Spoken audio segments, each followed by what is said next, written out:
Metallica drummer Lars Ulrich's fascination with the new wave of British heavy metal is well known in hard rock circles. Lars has taken his passion a step further and compiled an album to celebrate the 10th anniversary of this now historic event. I didn't want to do the album if we couldn't get it the way that it was originally, envisioned. So if, I had, the 30 bands that I wanted on there, if 3 or 4 of them said, no, we're not interested, then I'm not sure that I would have done it, because I didn't see the point of doing it if it wasn't, as all-encompassing as possible. So I called up Steve Harris, basically, to begin with. I said, look, I'm doing this project. Would you be interested in giving me an Iron Maiden track? And he said yes. And I asked Def Leppard's manager, who I know, and they said yes, and so on. So without necessarily making Iron Maiden and Def Leppard the selling points, because I was very adamant with that with Phonogram, and said, it's not the new wave of British heavy metal featuring Iron Maiden and Def Leppard and 22 other bands. I just knew that if, from my own point of view, if I didn't have a few of those bands committed, then I wasn't going to do it, because I didn't want to do it half-assed, basically. So, but Steve Harris, as you know, is basically the coolest guy in the universe, and he obviously said yes right away. And so did Def Leppard, and so did Samson, and a few of the other big bands. You want to make a record that's historically correct, but you also want to do something that, holds up 10 years later. And so there was a few bands that, a few of the songs were a little sleepy, so it was kind of difficult, but the hardest thing was some of the bands, about maybe between 5/8 of the bands were all had, maybe 4, 5, 6 great songs, but it was very difficult to sort of just pinpoint it down to one song. For instance, like Tigers of Pantang or Holocaust or Samson, or some of these bands that had not necessarily just one, the mega ultra, Samson track, but had a few to choose from, so it took a while to get the track list finalized. Yeah. We wrote Vice Versa around about the end of '79, and it was when Bruce Dickinson first joined the band, and we eventually got to record it at Ian Gillan's studio in London, which became part of our second album, Head On. And when you listen to the recording, you can see that we were all very naive and young. We produced it ourselves, which is a rather silly thing to do, because we didn't know anything about studios. But over the years, it's sold pretty well, and now it's all coming out again on CD, and it's involved with the New Wave Heavy Metal 10 Years compilation. And we're quite pleased about that.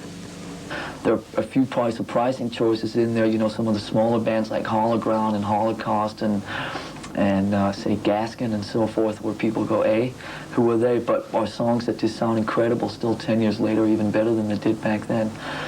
The cutoff point was Venom. I think there are a few historians who would probably argue whether Venom were really part of the new wave of British heavy metal or not, but I feel that they should be part of this simply because, Venom was sort of a laughing stock. And I just think that they've never been given the credit that they deserve for, they put Welcome to Hell out in 1981, which I said was like the cutoff point, but I mean, they've influenced, I think, that whole thrash movement, which, basically started with, Slayer and so forth, and then all the sub-Slayer bands, and I just think Venom were never really given enough credit for what they started. Initially, it influenced me a lot attitude-wise, because, I was living in Los Angeles at the time, and what was going on over there was obviously very far removed from what was going on over here attitude-wise, and just the way that, bands could do their own thing and do their own gigs and not having to play cover songs like they had to do in LA, and just, do their own demos and put out singles and EPs and all that, which was obviously something that the new wave of British heavy metal movement had borrowed from the punk thing a few years before. But that obviously just, I think the attitude of just, sticking to what you believed in and then not, quote unquote, just adopting different musical attitudes and so forth just to, get gigs or, trying to get record deals or whatever. So obviously, musically, it influenced Metallica quite a bit in the early days with, even, something like Venom was quite a big influence in some of the very early things like Whiplash, for instance. But obviously, Diamond Head were the biggest musical influence, with the length of their songs and their arrangements and just the way everything was centered around the riff and all that. And I've already talked probably quite enough about that. There seems to be some sort of serious lack of new young bands coming up that are just sort of good, solid, hard rock bands.